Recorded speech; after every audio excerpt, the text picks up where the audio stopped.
He always had a girlfriend, so women, so that was a little bit, get my feathers ruffled. When Malcolm-Jamal Warner passed, tributes flooded in from fans and celebrities across the world. But nothing compared to the words of his ex, Karen Molina White. After decades of silence, she broke her silence with a message so raw, so unexpected, that it instantly divided millions. Some called it heartfelt. Others said it crossed the line. But one thing is certain, her confession changed the way the world remembered him. It all began on what seemed like an ordinary day. Life, it's fragile, and in the blink of an eye, you never know. You never know. So speaking of legacy, what do you hope that your legacy is going to be? There is part of me that I will be able to leave this earth, knowing and people knowing that I was a good person. I spent, so much of the early part of my life listening to, being celebrated on one hand, but paying way too much attention to the naysay. Malcolm-Jamal Warner, the man millions still remembered as Theo Huxtable, was out swimming with a close friend. The two had spent the afternoon laughing, joking, and enjoying the water. By all appearances, it was nothing more than a calm, carefree moment. But within hours, that calm turned into a nightmare. The friend surfaced alive. Malcolm didn't. News of his sudden passing spread like wildfire, leaving fans stunned. How could someone who looked so healthy, so full of energy, be gone in an instant? More unsettling was the reaction of the person closest to him, his mother. Instead of offering clarity, she only deepened mystery with a cryptic statement, "I can't say yet." Those 4 words spread across the internet like gasoline on fire. People weren't just grieving, they were speculating. And that speculation only grew when fans realized just how surreal the timing was. Only days before, Malcolm had been spotted at a concert, smiling wide, chatting with friends, and looking every bit the picture of health. He looked happy. He looked alive. One fan commented under a viral clip. Another wrote, "It doesn't make sense. How can someone be so full of life one night and gone the next?" The contradiction was chilling. On the surface, Malcolm's life appeared steady and even joyful. Yet behind the scenes, something had gone terribly wrong. The unanswered questions began piling up. Was this an accident? Was there more to the story? Or was it simply one of those cruel, unpredictable twists of fate? But the shock of his death was only the beginning. Because just as the world was trying to process the loss, a single voice stepped forward to change everything. The voice of his ex-girlfriend. And what she revealed would ignite a storm unlike anything fans had ever seen. When the news first broke, the world wanted answers. But instead of clarity, Malcolm's own mother left everyone in suspense. Standing before cameras, her voice steady but heavy, she said only, "I can't say yet." That was it. For words. For words that sent fans, tabloids, and even fellow actors spiraling into endless theories. Was she hiding something? Protecting her son's privacy? Or was the truth simply too painful to reveal in that moment? The vagueness only fueled the storm. Online forums lit up overnight. One user wrote, "If even his mother can't explain it, then what really happened?" Another bluntly asked, "What aren't they telling us?" But while speculation spread like wildfire, grief spread even faster. Fans who had grown up watching Malcolm on the Cosby Show posted old clips, remembering the way he made them laugh as Theo Huxtable. Others shared stories of meeting him in real life, how he always took time to shake a hand, sign an autograph, or crack a joke to ease the moment. Even co-stars were shaken. Felicia Rashad, who played his mother on screen, wrote, "Malcolm was not just a colleague. He was family. His talent, kindness, and warm heart will live on." Those words carried weight. For many, Felicia's tribute reminded the world that Malcolm's impact was more than just television. It was personal. It was generational. And yet, while tributes from colleagues and fans poured in, the mystery surrounding his final day only made the loss harder to accept. People struggled to reconcile the vibrant Malcolm they had just seen, laughing and performing, with the man suddenly gone. "It doesn't add up," one longtime fan tweeted, echoing what thousands were thinking. But just when grief seemed to be the only story, something else pushed its way into the spotlight. It wasn't an official statement. It wasn't a press release. It came from someone who knew Malcolm more intimately than most. An ex-girlfriend who had stayed silent for decades suddenly chose this moment to speak. And what she revealed would leave millions questioning not just the man, but the love story they thought they knew. And then came the moment no one expected.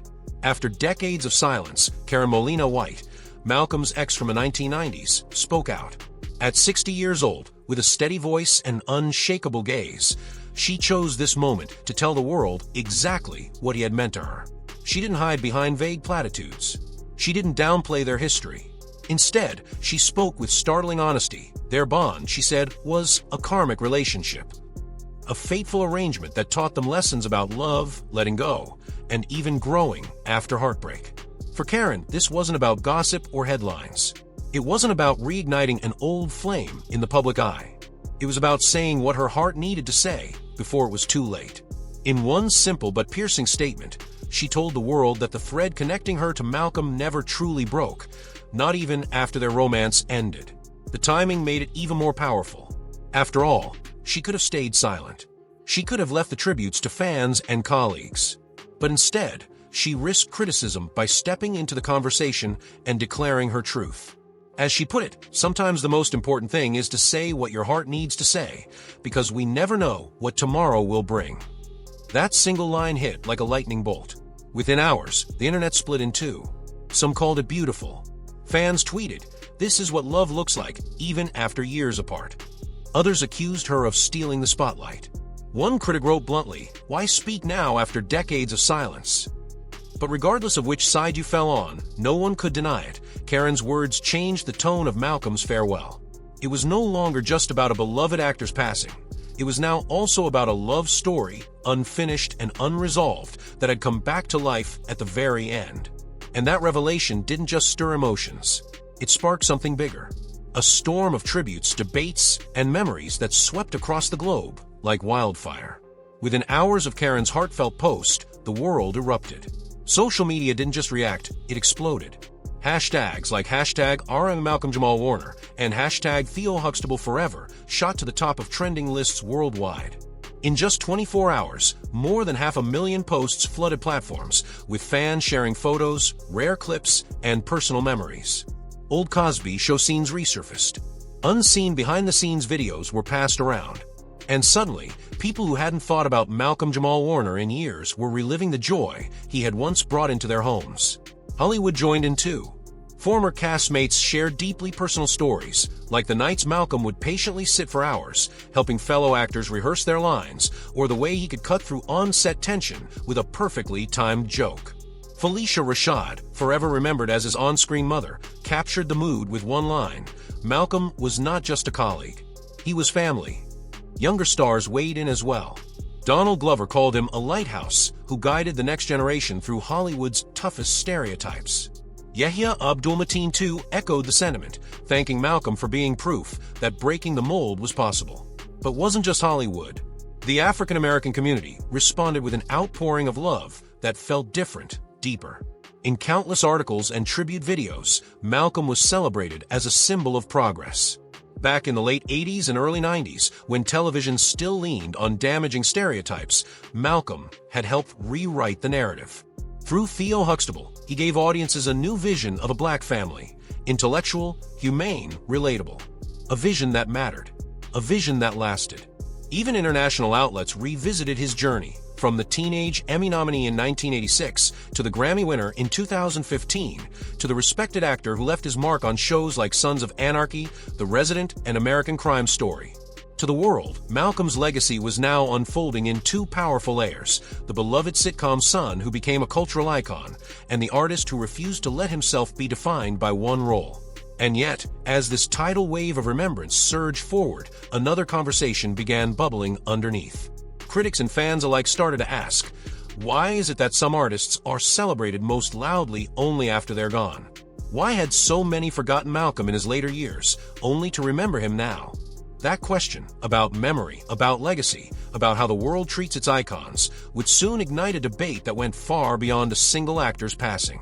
As the tributes poured in, another conversation began to take shape. A more uncomfortable one. Critics and fans started asking, why does it take death for the world to remember someone who gave us so much?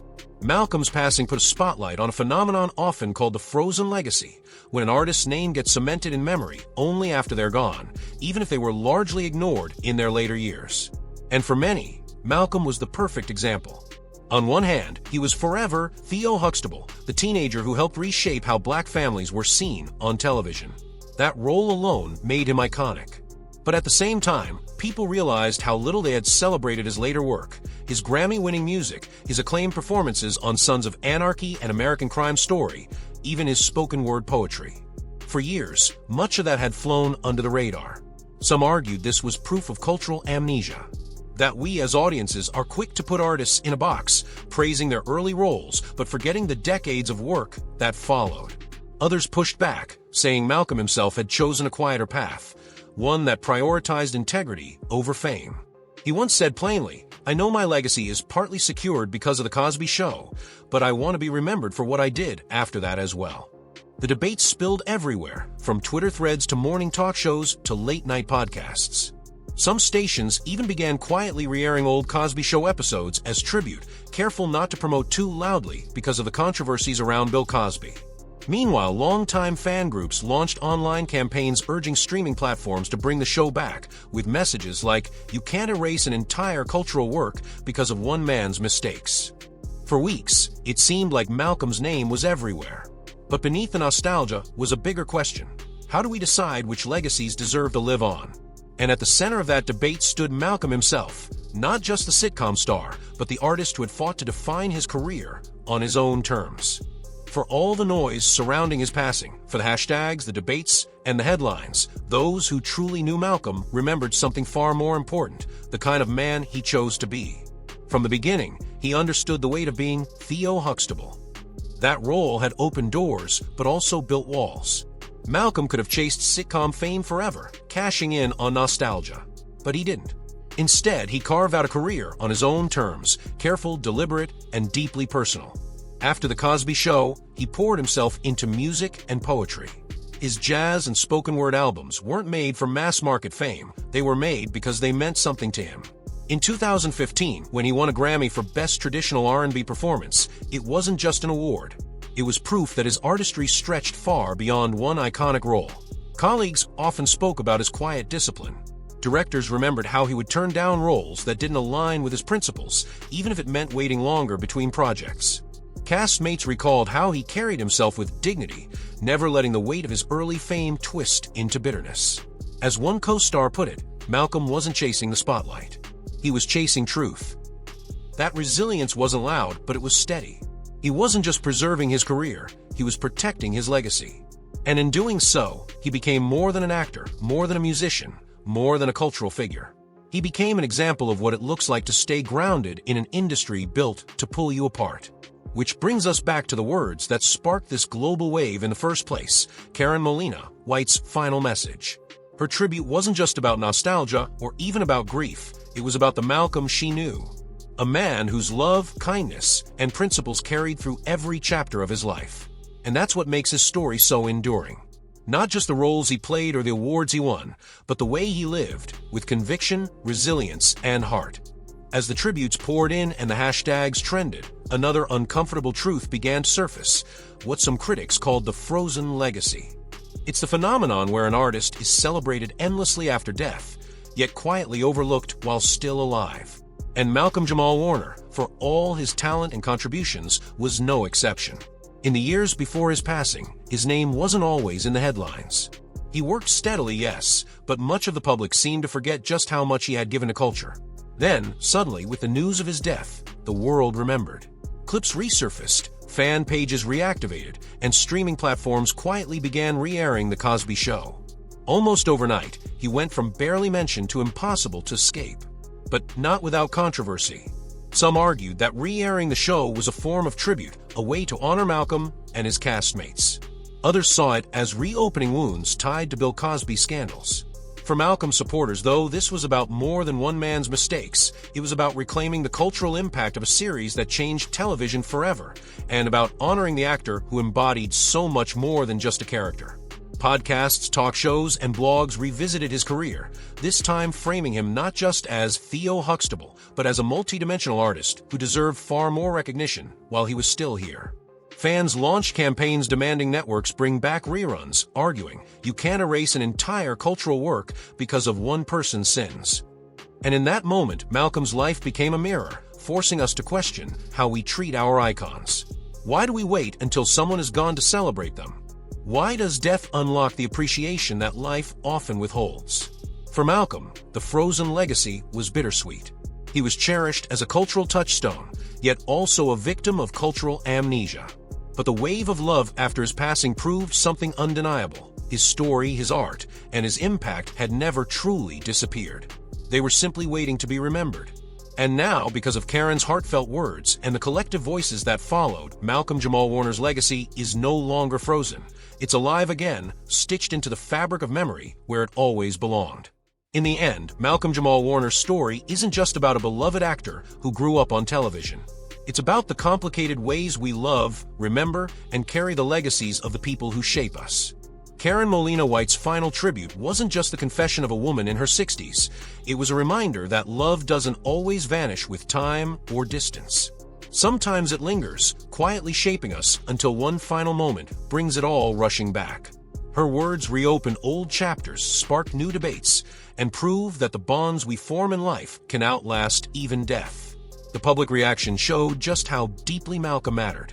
To fans, he was more than Theo Huxtable. He was a familiar face in their living rooms, a symbol of possibility, and later, an artist who chose principle over popularity.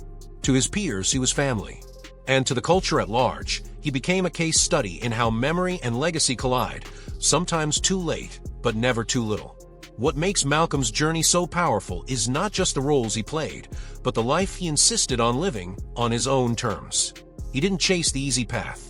He protected his art, he mentored others, and he used his platform to push back against stereotypes in an industry that often box people in. That's the kind of quiet resilience that leaves a mark long after the lights fade. And maybe that's the real lesson here, that we shouldn't wait until someone is gone to celebrate them. That legacy is not frozen in time, but built moment by moment, word by word, memory by memory. Malcolm-Jamal Warner may no longer walk this world, but the love he gave, the art he created, and the change he inspired will keep echoing for generations. His story reminds us that fame fades, headlines fade, but the way you touch people, that never does. Because in the end, love and legacy are the only things that truly last.